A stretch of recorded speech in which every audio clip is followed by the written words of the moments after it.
इसको अंदर से देख रहा हूँ, ठीक है। तो ये वाला पोर्शन निप्पल और एरियोला को छोड़ करके जो बचा हुआ पोर्शन है वो क्या होगा?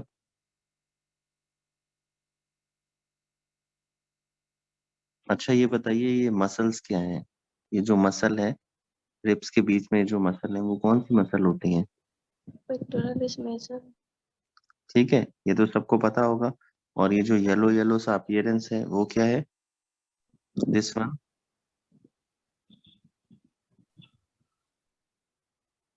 फैट। Deposited adipose tissue. ठीक है। दूसरी चीज, मुझे ये बताओ कि यहाँ पर कोई एक लिगामेंट होता है सपोर्ट करने के लिए, उस लिगामेंट को क्या कहते हैं? Ligament Cooper. ठीक है, ये सबको पता है। ये क्या चीज है? What is this? Intercostal space. ये इंटरकॉस्टल स्पेस है या रिब्स है? रिप्स। रिब्स। ये क्या है? ग्लैंड्स। ये ग्लैंड्स हैं, और ग्लैंड किस में ओपन हो रही हैं? डक्ट्स। डक्ट। ठीक है, डक्ट्स में। ओके, तो इस तरह का ये अंदर का व्यू हो गया, and this is outer view. ये सबको पता ही होगा। ये क्या है? This portion. और ये वाला पोर्शन। ठीक है। ओके, अगर मैं बात करता हूं इसकी, ओके, तो ये कौन से स्पेस पे लाई करता है? ये लाइन कौन सी लाइन है? Mid clavicular. और ये स्पेस कौन सा है? Fourth intercostal. ठीक है, इसका लेटरल एक्सटेंशन कहाँ तक है? लेटरली अगर बेस्ट की बात करें हम, तो लेटरल कहाँ तक जाता है? Mid axillary. ठीक है। और यहाँ पर क्या होती है? एक टेल, टेल को क्या कहते हैं? टेलोस्पेंस। ओके, तो आई होप ये सारी चीजें बिल्कुल बेसिक थी, वो हम लोगों ने क्लियर कर लिया है और आप लोगों को समझ में आ गया है। Now the next thing that will have to talk about is manifestations. Manifestations का क्या मतलब है कि भाई पेशेंट को अगर कुछ प्रॉब्लम होगी तो वो क्या क्या प्रॉब्लम होगी? तो मैनिफेस्टेशन,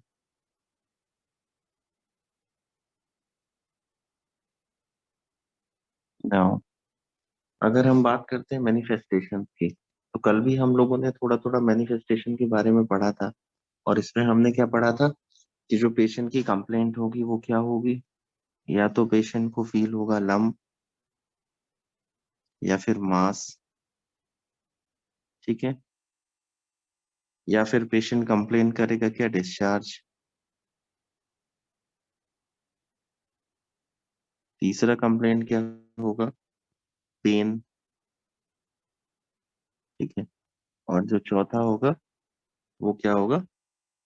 हो सकता है पेशेंट को स्किन चेंजेस हो, स्किन चेंजेस ओवर, ठीक है। यही मेन कंप्लेंट्स होंगी। तो अगर मैं बात करता हूँ फर्स्ट लंप और मास की, लंप और मास की, ठीक है, तो ये कैसा हो सकता है?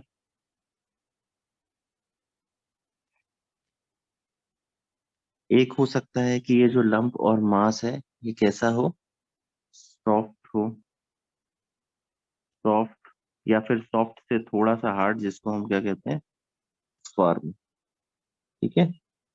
और दूसरा क्या हो? फ्रीली मोबाइल हो,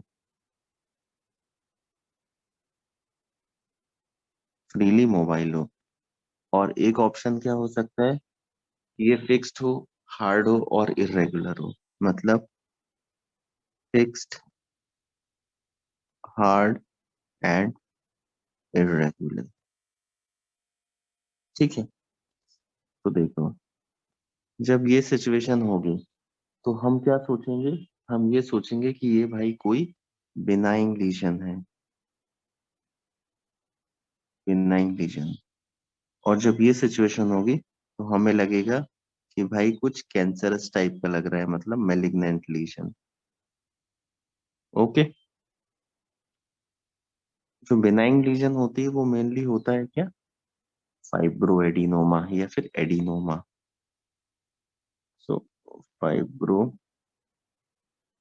एडिनोमा या फिर हम सिंपल एडिनोमा कह देते हैं इसको, ठीक है। और ये हो गई मैलिग्नेंट कंडीशन। चलो दूसरा डिस्कस करते हैं। दूसरा होता है डिस्चार्ज।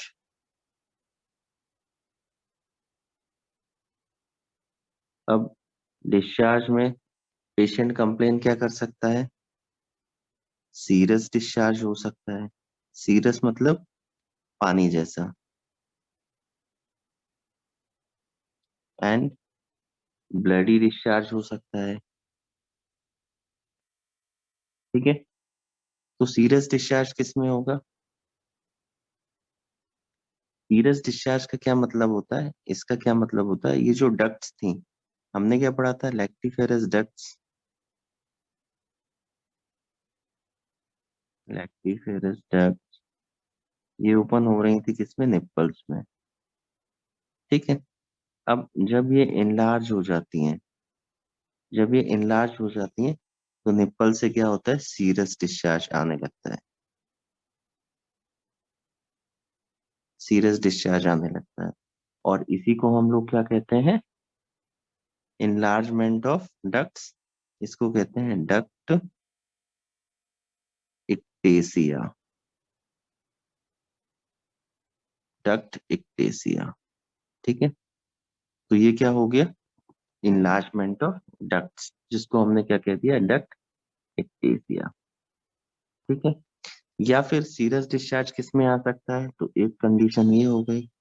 दूसरी कंडीशन, ऑब्वियसली कोई भी ट्यूमर अगर डेवलप हो रहा है तो मतलब अगर आप सस्पेक्ट कर रहे हो कोई मैलिग्नेंसी, ठीक है, आप सिंपल लिख दो ट्यूमर, उसमें भी हो सकता है सीरस डिस्चार्ज।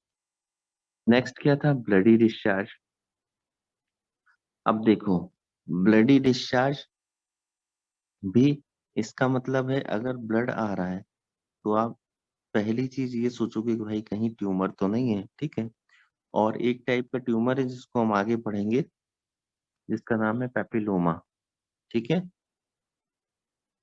पेपिलोमा। उसमें ब्लडी डिस्चार्ज ही होता है।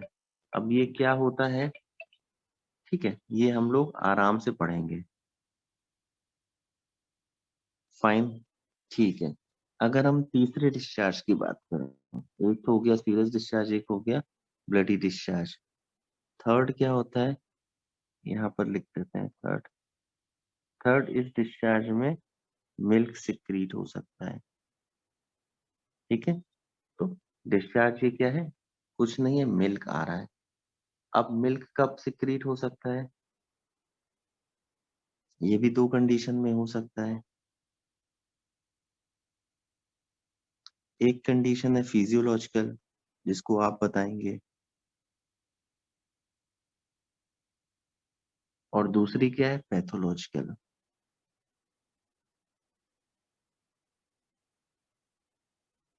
फिजियोलॉजिकल कब होगी, After delivery.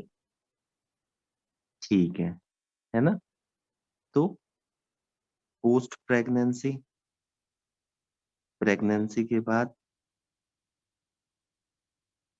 किसी को 8वें 9वें महीने में स्टार्ट होने लगता है, ठीक है, मिल्क डिस्चार्ज, या फिर किसी को after delivery, after delivery of,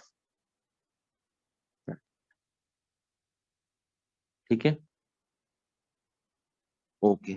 और पैथोलॉजिकल क्यों होता है, देखो पैथोलॉजिकल में क्या होता है कि कुछ हॉर्मोन्स होते हैं जो हमारी ब्रेन से मैनेज करते हैं, कुछ हॉर्मोन्स ब्रेन से निकलते हैं और वो सब जगह जाते हैं। तो वो कहाँ जाते हैं, ब्रेस्ट में भी आते हैं, ठीक है, ओके। अब मान लो इस हार्मोन जो ब्रेस्ट ये निकल रहा है ब्रेन से, वो किसके इन्फ्लुएंस में निकलता है? पिट्यूटरी के इन्फ्लुएंस में। तो यहाँ पर क्या होती है? ग्लैंड होती है, जिस ग्लैंड को क्या कहते हैं? Pituitary, pituitary gland. ठीक है, ये हमारी बॉडी में बहुत सारे फंक्शन करती है। तो इसका एक काम क्या होता है? Prolactin secretion. ओके, तो अगर मान लो इस पिट्यूटरी ग्लैंड में अगर कोई ट्यूमर हो गया, तो वो क्या करेगा? ज्यादा हार्मोन से रिलीज करेगा। ज्यादा हार्मोन्स रिलीज करेगा तो बॉडी क्या करेगी? मिल्क सिक्रीट ज्यादा करेगी। ऑब्वियसली अगर पिट्यूटरी के ट्यूमर्स होते हैं, ठीक है, पिट्यूटरी ग्लैंड के ट्यूमर, तो उससे भी क्या होता है? मिल्क सिक्रीशंस या फिर मिल्क डिस्चार्ज होता है। ओके, तो ये हो गया डिस्चार्ज के बारे में हमने पढ़ लिया। ये हमने पढ़ लिया लंप के बारे में पढ़ लिया।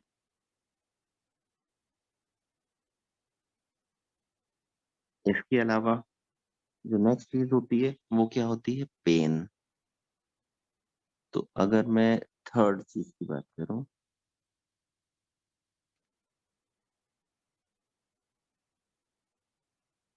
That is pain in breast. ठीक है, अब पेन इन ब्रेस्ट को बोलते क्या है? सबसे पहले तो ये इम्पोर्टेंट है कि अगर ब्रेस्ट में पेन हो रहा है तो इसको क्या कहेंगे? इसको हम लोग क्या कहते हैं? Mastalgia. Mastalgia, that is pain in breast. ठीक है, अब ये किस किस कंडीशन में होता है? तो देखो, जैसे ये सब हो रहे थे वैसे ही ये जो पेन है ये क्या हो सकता है? माइल्ड हो सकता है,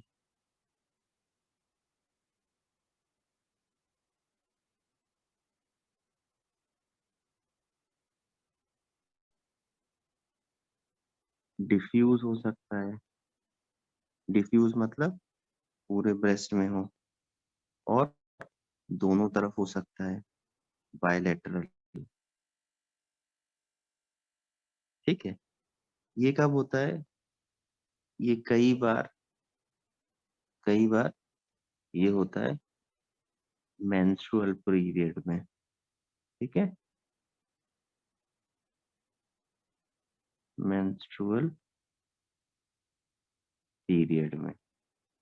और इसको हम क्या कहते हैं? जैसे ये मेंसेस खत्म हो जाएंगे वैसे ही क्या हो जाएगा? ये बंद हो जाएगा। तो इसी को हम क्या कहते हैं? Cyclical mastalgia. ठीक है, ओके। दूसरी चीज क्या हो सकती है? दूसरी चीज यही पेन अगर यूनिलैटरल है,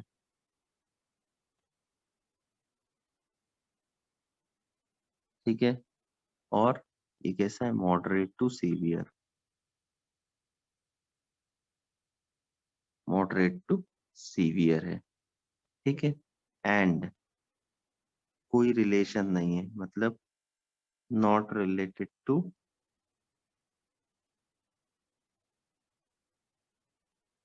मेंस्ट्रुअल फेज।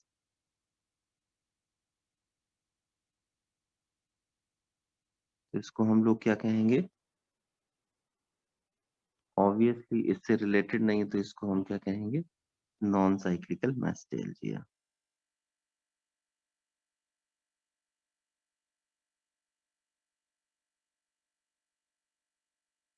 ठीक है, अब जो नेक्स्ट चीज आती है वो क्या आती है? वो होता है स्किन चेंजेस। कई बार पेशेंट क्या आता है, बोलता है कि हमारी जो स्किन है ब्रेस्ट की उसमें कुछ चेंजेस लग रहे हैं। तो स्किन चेंजेस। अब स्किन चेंजेस में क्या हो सकता है? स्किन चेंजेस में हो सकता है कि वहां की स्किन कैसी हो, रेड हो सकता है, इन्फ्लेम्ड हो, ठीक है। कुछ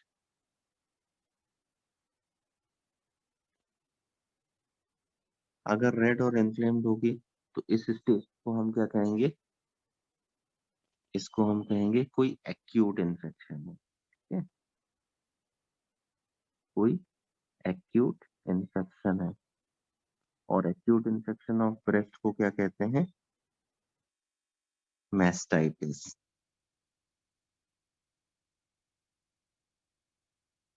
क्या कहते हैं? मैस्टाइटिस, ठीक है। इसी तरह से इस पेशेंट को क्या हो सकता है?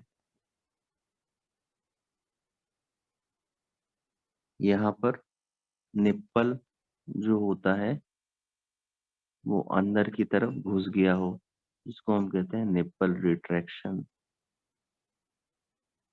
ठीक है। आसपास हार्ड मास सा डेवलप हो गया हो और आसपास की जो स्किन हो गई है उसमें क्या हो गए हैं? छोटे छोटे छोटे छोटे क्या होते हैं? गड्ढे से, ठीक है। जिसको हम क्या कहते हैं? स्किन डिम्पलिंग,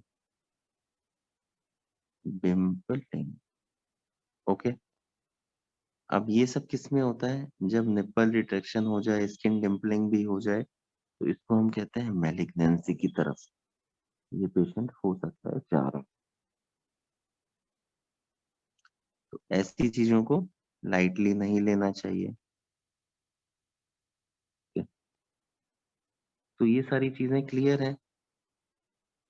अगर लंप होगा तो आप क्या सस्पेक्ट करोगे? डिस्चार्ज होगा तो क्या सस्पेक्ट करोगे? पेन होगा तो क्या सस्पेक्ट करोगे? स्किन चेंजेस होगा तो क्या सस्पेक्ट करेंगे, ठीक है।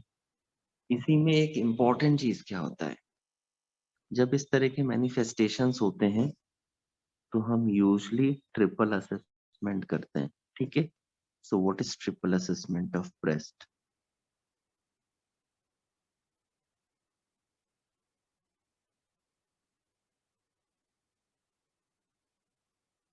ट्रिपल असेसमेंट क्या होता है?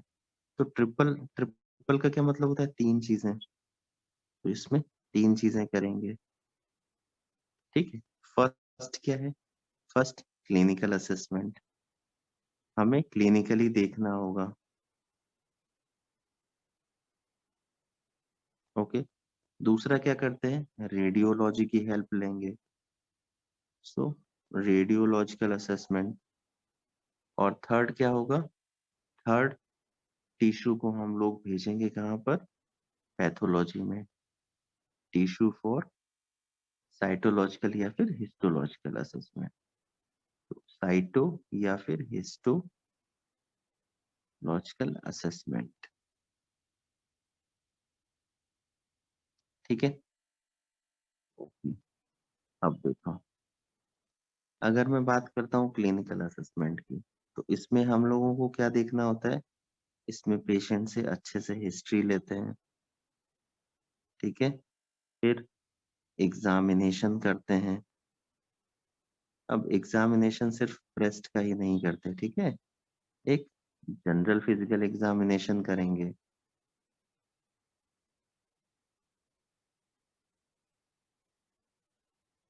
फिर लोकल एग्जामिनेशन करेंगे। तो लोकल एग्जामिनेशन ब्रेस्ट का होता है, फाइन। इसके अलावा आसपास के जो भी सिस्टम है उसको एग्जामिन करेंगे, तो सिस्टेमिक एग्जामिनेशन, ठीक है। नेक्स्ट ट्रिपल असेसमेंट का पार्ट क्या है? रेडियोलॉजी। सो रेडियोलॉजी में हम लोग क्या देखते हैं? जो सबसे इम्पोर्टेंट चीज होती है वो होती है मैमोग्राफी, ठीक है। आप लोगों ने नाम सुना होगा, मैमोग्राफी क्या होती है? तो मैमोग्राफी करते हैं, ठीक है। और लास्ट में हम क्या करते हैं? लास्ट में अगर इन दोनों से भी नहीं समझ में आता तो लास्ट स्टेप क्या होती है? एक पतली सी सुई, FNSC और biopsy. पतली सी सुई क्या करते हैं? उस ब्रेस्ट टिश्यू में डाल करके कुछ सेल्स निकालते हैं, सेल की स्टडी करते हैं जिसको कहते हैं FNAC, ठीक है। और अगर थोड़ा सा टिश्यू लेंगे तो उसको क्या कहेंगे, बायोप्सी। ठीक है, तो ये पार्ट हो गया ट्रिपल असेसमेंट का। फाइन। अच्छा, मेमोग्राफी के अलावा इसमें क्या आता है? मेमोग्राफी क्या होती है? नॉर्मली हम लोग क्या करते हैं, एक्सरे जो करते हैं वो किसका करते हैं, बोन्स का। ठीक है, लेकिन अगर हम एक्सरे सॉफ्ट टिश्यू का करते हैं तो ये क्या है, एक्सरे ऑफ सॉफ्ट टिश्यू। तो ब्रेस्ट क्या है, सॉफ्ट टिश्यूज हैं। ठीक है, तो अगर इस का किया तो हमने क्या कह दिया, मेमोग्राफी। ठीक है, इसके अलावा क्या इंपॉर्टेंट है इसमें, सीटी स्कैन या फिर एमआरआई करवा सकते हैं। ठीक है, तो ये क्लिनिकल असेसमेंट रेडियोलॉजिकल और टिश्यू और साइटोलॉजिकल या फिर हिस्टोलॉजिकल एग्जाम। अच्छा जी, अब आ जाते हैं वापस से जूम मीटिंग में। यहाँ तक किसी को कोई प्रॉब्लम? No, क्लियर है यहाँ तक बिल्कुल?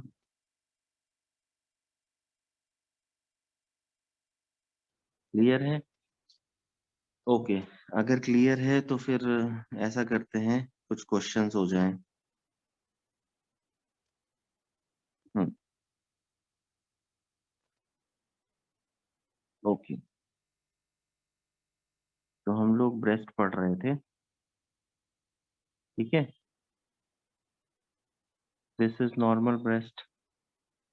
अब मान लो इस पेशेंट को इस एरिया में रेडनेस है, इस एरिया में, होल एरिया में रेडनेस है।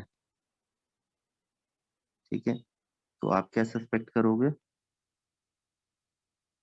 रेडनेस है, इन्फ्लेमेशन है, तो क्या सोचोगे?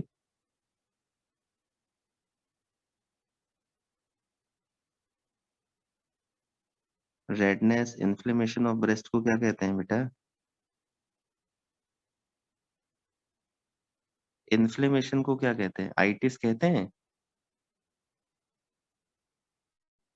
आइटिस कहते हैं ना।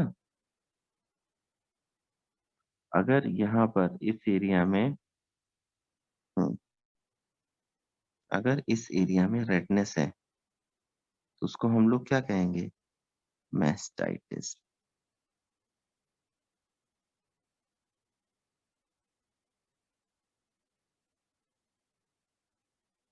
ठीक है, मैस्टाइटिस। ओके, दूसरी चीज,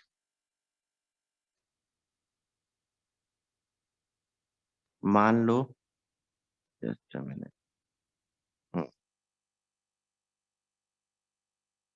ये जो ग्लैंड है ये क्या हो जाए, ये और इनलार्ज हो जाए, या फिर ये जो डक्ट्स हैं ये बड़ी हो जाए, तो इसको क्या कहेंगे, Ectasia.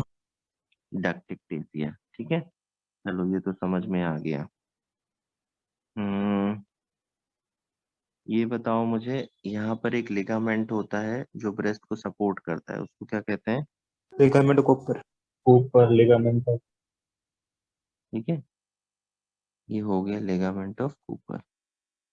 और वो ओल्ड एज के साथ साथ क्या हो जाता है, वीक हो जाता है। फाइन। एक और चीज, ये जो पूरा पोर्शन है जो ग्रीन कलर का हो गया है, ठीक है, ये वाला इसको क्या कहेंगे, ऐसे Head. कुछ फैट तो है, बाकी टिश्यूज को, निप्पल और एरियोला को, इसको इसको भी मिला करके। स्ट्रोमा ठीक है, ये होता है स्ट्रोमा। Fine, okay.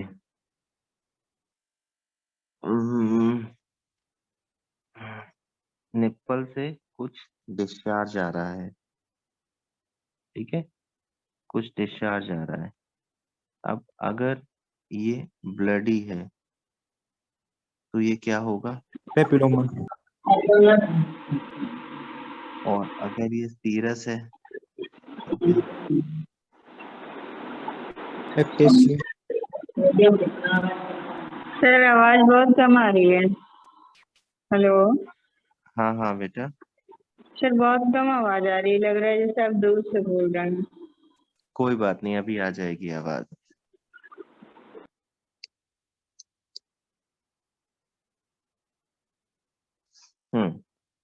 ठीक है, ब्लडी डिस्चार्ज हो गया, सीरियस डिस्चार्ज हो गया, जिसको हमने क्या कह दिया, डक्ट दे दिया। दूसरी चीज, अगर स्किन में इस तरह की कुछ डिम्पलिंग है, ठीक है, डिम्पलिंग है यहाँ पर, ओके, और निप्पल रिट्रैक्टेड है, तो यहाँ पर आप क्या सस्पेक्ट करोगे? malignancy, तो skin dimpling plus fill depression, तो आप लोग सस्पेक्ट करोगे मैलिग्नेंसी। ठीक है, फाइन। अच्छा मुझे ये बताओ, ट्रिपल असेसमेंट में हम क्या क्या करते हैं?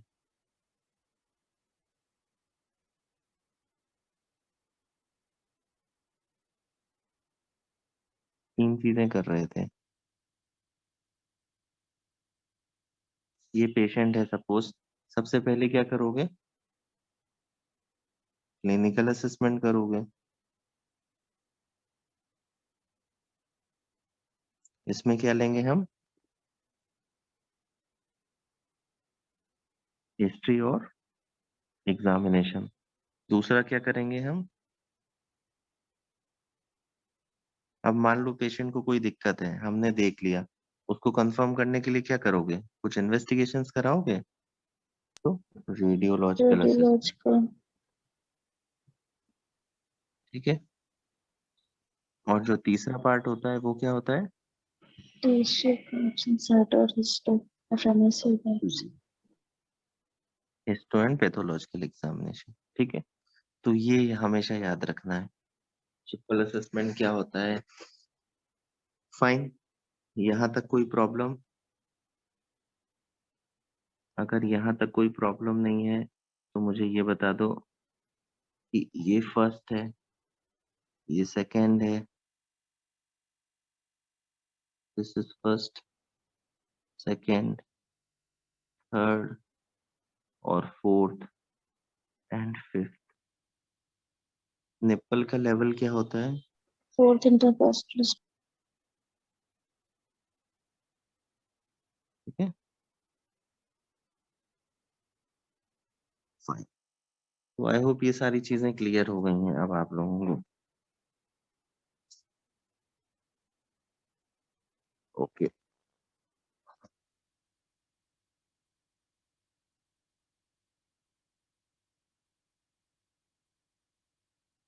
अब आ जाते हैं किस पे? हिस्ट्री पे और एग्जामिनेशन पे। देखो हिस्ट्री जो जैसे आप सब लोग देते हो नॉर्मल, ठीक है, हिस्ट्री, उसमें क्या क्या पूछोगे? चीफ कंप्लेंट्स, चीफ कंप्लेंट्स पूछोगे, और हिस्ट्री ऑफ प्रेजेंट इलनेस पूछेंगे। ठीक है, मतलब सब कुछ डिटेल में। फिर पास्ट हिस्ट्री पूछ लोगे आप लोग, पास्ट हिस्ट्री, है ना। फिर फैमिली हिस्ट्री पूछोगे, अगर किसी को कैंसर वैंसर है तो फैमिली हिस्ट्री में आ जाएगा। ठीक है, उसके बाद नेक्स्ट आ जाएगा आपका जनरल फिजिकल एग्जामिनेशन। अब देखो इसमें इम्पोर्टेंट क्या है, हमने वाइटल्स ले लिए, अब local examination, mainly local examination important है। तो लोकल एग्जामिनेशन में सपोज ये ब्रेस्ट है पेशेंट का, ओके, तो क्या करते हैं, ये निप्पल हो गया, ब्रेस्ट को हम 4 पार्ट में डिवाइड कर देते हैं। ठीक है, अब ये क्या है, ये मिडिल है, ये फिर मीडियल है, और ये है लेटरल पार्ट। ठीक है, और ये क्या होता है, अपर, और ये क्या होता है, लोअर। ठीक है, अब मान लो पेशेंट को एग्जामिन करने के बाद पता चला कि भाई इसको यहाँ पर लंप फील हो रहा है। ठीक है, ओके। तो मीडियल का ही दूसरा नाम क्या होता है? इनर। और लैटरल का दूसरा नाम क्या होता है? आउटर। तो बताओ इसको लीजन कहाँ पर है, लंप कहाँ पर फील हो रहा है? Fourth upper outer quadrant. ठीक है, और ये है राइट साइड का ब्रेस्ट। तो कहाँ होगा, क्या लिखोगे आप? Right upper quadrant. Right upper, और कुछ?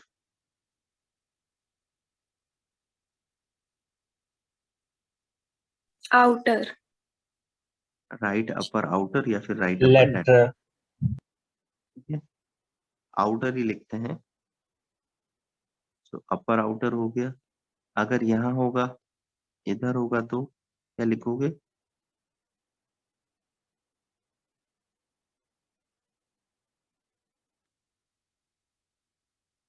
lump of size 1 × 1 centimeter felt at right right lower medial. lower medial या फिर right lower inner। ठीक है, तो ये चीज क्लियर हो गई। ओके फाइन, तो ये तो सिंपल सी चीज थी, क्लियर हो गई होगी। ठीक है, इसके अलावा सिस्टेमिक एग्जामिनेशन करना है। अब एक और चीज इम्पोर्टेंट क्या है इसमें, एक सर और चीज लेफ्ट लोअर मीडियल बोलेंगे कि राइट बोलेंगे सर? बेटा, लेफ्ट ब्रेस्ट तो लेफ्ट साइड होता है ना, ये तो राइट में ही है। Okay sir. ठीक है, फिर नेक्स्ट क्या आता है? Radiological assessment. रेडियोलॉजिकल असेसमेंट,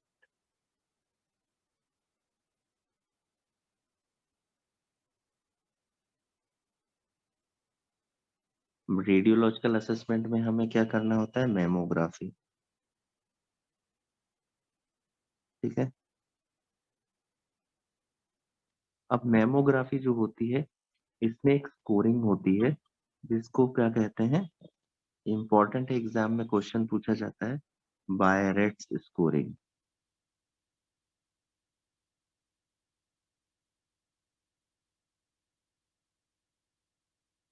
ठीक है, अब व्हाट इज बायरेट्स? देखो, बायरेट का क्या मतलब होता है? बायरेट का क्या मतलब होता है? बायरेट का ये मतलब होता है, ये एक बेसिकली कैलकुलेशन स्कोर है। ठीक है, ये क्या है? Calculation score. कैलकुलेशन स्कोर का क्या मतलब होता है कि भाई कुछ चीज कैलकुलेट करके ये बता देता है। ठीक है, और इसका फुल फॉर्म क्या होता है? ब्रेस्ट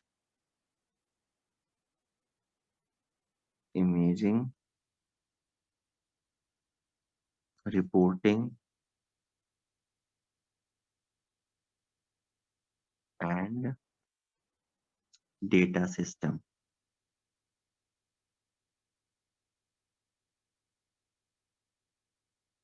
ठीक है, तो इसमें क्या करते हैं? ब्रेस्ट को इमेज करते हैं, रिपोर्ट करते हैं, और एक डेटा कलेक्ट कर सकते हैं, हमारे पास सारे रिकॉर्ड रहते हैं। ठीक है, तो इसमें क्या होता है, ये जो बायरेट स्कोर होता है ये 0 से लगा करके 6 तक होता है।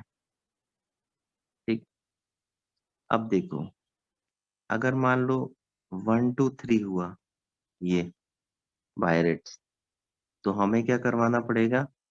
अल्ट्रासाउंड करवानी पड़ेगी। 4 to 5 हुआ तो हमें फर्दर इन्वेस्टिगेशन में बायोप्सी करवानी पड़ेगी।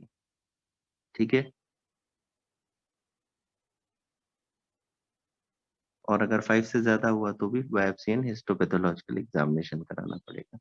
तो ये बेसिकली हमें हेल्प करता है कि हमारा नेक्स्ट पैथोलॉजी क्या होगी या फिर कैसे हमें डिटेक्ट करना है। तो पैथोलॉजी को डिटेक्ट करने के लिए हम ये करवाते हैं। ठीक है, फाइन। अब कौन से पेशेंट में मेमोग्राफी करवाना है और कौन से पेशेंट में नहीं करवाना है ना? तो देखो सपोज एक सर ये patient- स्कोरिंग कैसे करते हैं? बेटा एक्सरे के बिहाफ पे होता है, जो टिश्यूज होते हैं उसके बिहाफ पे, ठीक है। टिश्यूज की हार्डनेस कैसी है, अगर हार्ड है तो मेमोग्राफी में ज्यादा आएगी, तो स्कोरिंग सिस्टम ज्यादा होगा, इस बिहाफ पे करते हैं, ठीक है। तो सर ये लैब वाले कुछ लिख कर भेजते हैं कि जिनसे एक्सरे करवाते हैं? हाँ, जिनसे आप एक्सरे कराते हो वो पूरी रिपोर्ट देते हैं, ठीक है। और उसमें स्कोर सिस्टम भी लिखते हैं, और उसमें ये भी लिखते हैं कि ये स्कोर इतना है तो इस पेशेंट को ये करवाने की जरूरत है। नहीं तो अगर आपको स्कोर भी अच्छा। लिखा है तो आप आइडिया ले सकते हो कि हाँ भाई इस पेशेंट को ये करवाना है, ठीक है। अब किस में कराओगे, सपोज फीमेल है, फीमेल ही होगी, मेल तो नहीं होगा। एज अगर 30 ईयर से कम है, 30 ईयर से कम है, ठीक है, और पेशेंट को लंप फील हो रहा है या फिर कोई मास फील हो रहा है, तो आप मेमोग्राफी करवाओगे या फिर अल्ट्रासाउंड करवाओगे।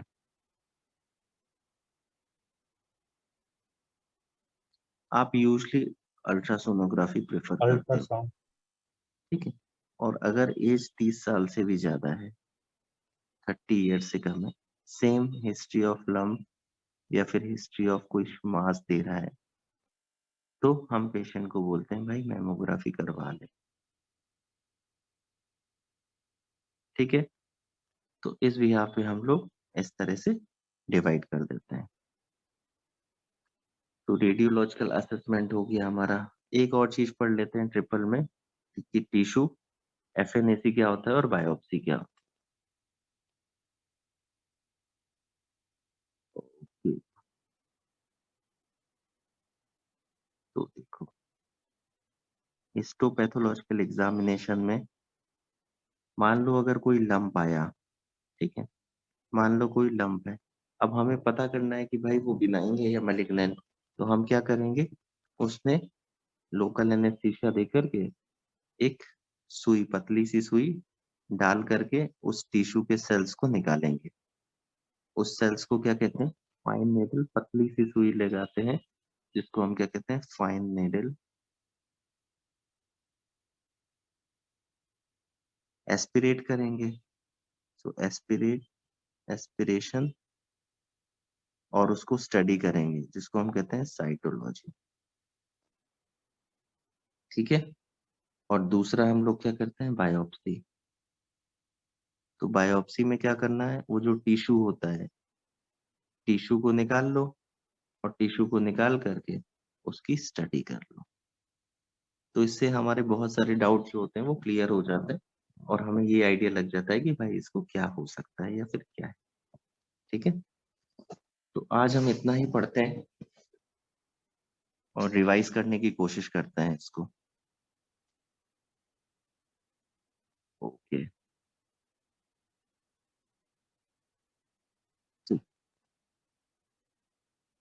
तो आज हमने बेसिकली जो पढ़ा है वो हमने क्या पढ़ा है, सर्जिकल एनाटमी पढ़ लिया, और दूसरा हमने पेशेंट की कंप्लेंट्स क्या होती हैं और किस किस कंप्लेंट में क्या क्या करना होता है, ठीक है, ये पढ़ लिया है। तो कंप्लेंट क्या क्या होगी पेशेंट की, लंप, डिस्चार्ज और पेन और स्किन चेंजेस, ठीक है, यही है। ओके, अगर स्किन चेंजेस हैं और निप्पल रिट्रैक्टेड हैं तो आप क्या सस्पेक्ट करोगे, malignancy, अगर पेन हो रहा है, अगर पेशेंट को पेन होता है, ठीक है, और एकदम से शुरू हुआ एक्यूट स्टेज में, तो इसको क्या कहते हैं, mastitis, मैस्टाइटिस, ठीक है। ओके, मैस्टाइटिस कहते हैं, चलो ठीक है। अगर पेन के साथ इन्फ्लेमेशन है तो, और अगर सिर्फ पेन है, कोई Nostalgia. सिर्फ पेन प्रेजेंट है, तो एक हो सकता है पेन प्लस रेडनेस, इसको हम क्या कहेंगे, मैस्टाइटिस। और अगर सिर्फ पेन है तो मैस्टैल्जिया। ओके, और अगर मान लो ब्रेस्ट के साथ में कुछ इस तरह का दिख रहा है, एप्सिस एप्सिस दिख रहा है, तो क्या कहेंगे, ब्रेस्ट एप्सिस कहेंगे। ठीक है, डिस्चार्ज।